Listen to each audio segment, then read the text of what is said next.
শেখ হাসিনার যদি তার বংশ পরম্পরা দেখেন অনেক ধরনের প্রশ্ন, তারা খ্রিস্টান এবং তাদের যে পূর্বপুরুষ শেখ মুজিবের যে জন্ম এটা নিয়ে অনেক প্রশ্ন আছে, তার কারণ এখানে হিন্দুত্বের একটি ইয়ে আছে। আমি ওদিকে যেতে চাই না। আমি এই যে শেখ হাসিনার থেকে যে শেখ হাসিনার ছেলে খ্রিস্টানের ওয়াইফ মেয়ে বিবাহ করছে এবং এখানে খ্রিস্টানদের একটা আনাগোনা, উনি যেটা সংসদেও বলেছেন। অন্যদিকে বিএনপির কথা যেটা উল্লেখ করেছেন, বিএনপি একটা জাতীয়তাবাদী এবং ইসলামী মূল্যবোধে বিশ্বাস করেই শহীদ প্রেসিডেন্ট জিয়াউর রহমান সবাইকে নিয়ে একটি 19 দফা এবং গণতন্ত্র মুক্তির জন্য যেটা সকল মানুষের সমান অধিকার নিয়ে তিনি রাজনীতি শুরু করেছিলেন। আজকে এমন একটি পর্যায়ে আমরা উপনীত হয়েছি, এই বাংলাদেশকে নিয়ে অনেক ষড়যন্ত্র হয়েছে। অন্যতম ষড়যন্ত্র হচ্ছে শেখ হাসিনা তার নায়ক। শেখ হাসিনা কি রকমের? কারণ আমাদের পাসপোর্টে এখনো আছে যে ভ্রমণের জন্য all countries of the accept Israel. তো ইসরায়েল ব্যতীত আমরা সমস্ত বিশ্বে আমরা ভ্রমণ করতে পারবো। কিন্তু চুপে চুপে শেখ হাসিনা ওই যে শক্তি, মানে অনৈতিক শক্তি বাড়ানোর জন্য ইসরায়েলের একটা সুবিধা নেওয়ার জন্য চেষ্টা করছেন।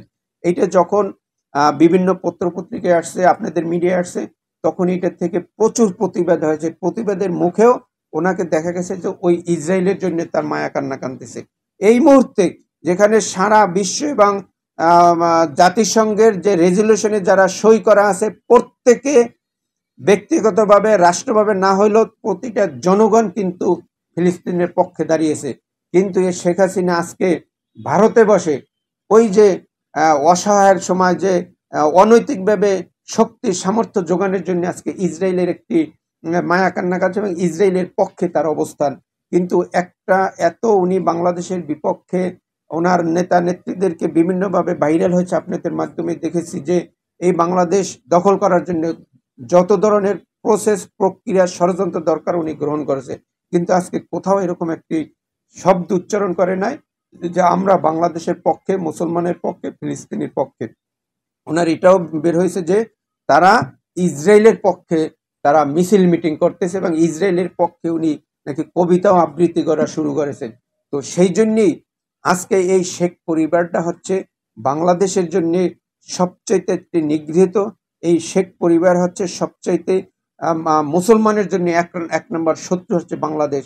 কারণ হিন্দু, বৌদ্ধ, খ্রিস্টান, জাতি, উপজাতি আমাদের বাংলাদেশে ডিমের ভিতরে কুসুম যেরকম নিরাপদ থাকে, আমরা এইভাবে সংস্কৃতি বলেন, নামাজ বলেন, ঈদ বলেন, যে কোনো অনুষ্ঠান বলেন, ওই রকমের ডিমের ভিতরে কুসুম যেভাবে নিরাপদ, এই লোকগুলো এইভাবে নিরাপদ বসবাস করে।